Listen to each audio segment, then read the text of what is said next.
Саламатсыздар ма оқушылар? 11 сынып алгебра оқулықтағы 5-17 есептің шығарылуын көрсетейін.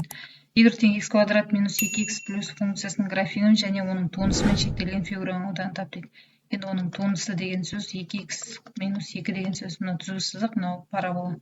Енді екіншісі y тең бізді x квадрат минус 2x плюс 1 дегеніміз қысқаша көйт формуласы бойынша x минус 1-дің квадрат деген сөз. Мынаның графигін және мынаның графигін салу керек. X квадрат функциясының графигін x өсі бойымен 1/10-ға жылжыту арқылы салынады. Сонда график бізде мына түрде болады.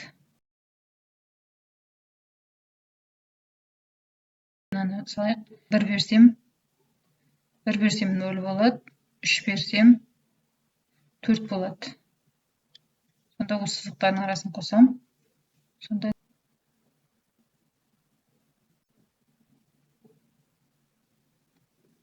осындай график шығады. Сонда мына жерде мына іші боялған фигураның ауданы табу керек. Екеуінің қиысу нүктелері мына жерде бізде 3 және 1. Олай болса, былай істеуге болады. Мына үшбұрыштың ауданынан мына іші боялмаған ауданын алып тастасам, бізде боялған фигураның ауданы шығады. S тең болады. Үшбұрыштың ауданынан азайтам интегралы 1-ден 3-ге дейін. Мына функция бізде x минус 1-дің квадраты ғой. X тең болады. Үшбұрыштың ауданы 2-ден 1, мына жер 2-ге дейін көбейтілген, мына жер 4-ге дейін. Азайтам. Мынаның алғаш функциясы x минус 1-дің кубы бөлінген 3, тік сызық 1-ден 3-ге дейін. Тең болады. 2 қысқарып кетеді, 4 қалады, минус.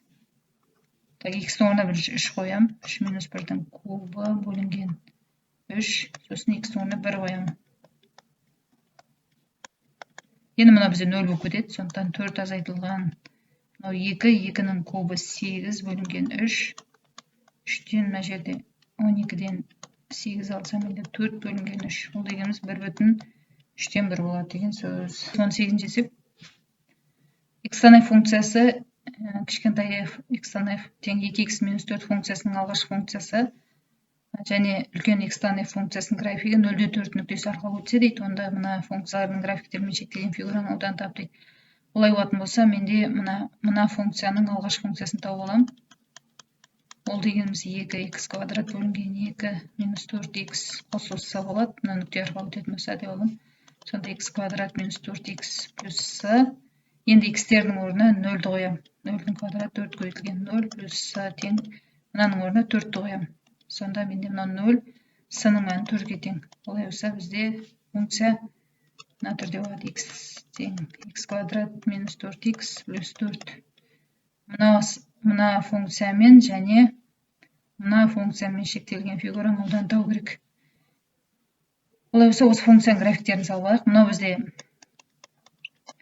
x минус 2-ның квадраты қысқаша көйт формуласы бойынша шығаруға. X минус 2-ның квадраты деген сөз x квадрат функциясының графигін x өсі бойымен 2/10-ға жылжыту арқылы салынады. Сонда график мына түрде болады.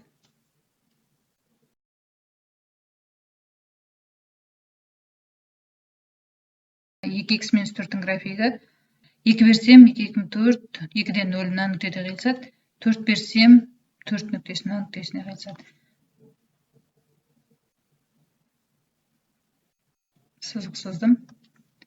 Олай болса, мына жердің ауданы табайық. Мына бізде қиылысқан нүктелері 4-те, мына жерде 2.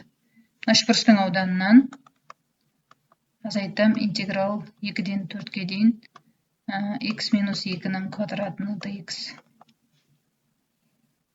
Тең болады 2-ден 1, мына жер 2-ге тең, мына жер бізде 4-ге тең.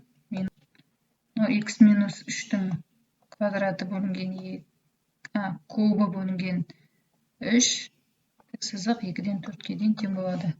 Мен қысқарып кетеді, 4 қалады, азайтылған. X-тің орнына бірінші 4-ті қоям. Келесі 2-ні қоям. Есептейік, 4 азайтылған, мына жерде 1, 3-тен 1 қалады. Мына жер минус 1, мына минус пен плюс 3-тен 1 қалады. Сонда 4 азайтылған 3-тен, мына жерде 3-тен 2 шығады. Ол дегеніміз 3-тен 12-ден 2 аламын, 3-тен 10 деген жауап шығады. Ол дегеніміз 3/3-тен 1. Мынау есептің жауабы болып табылады.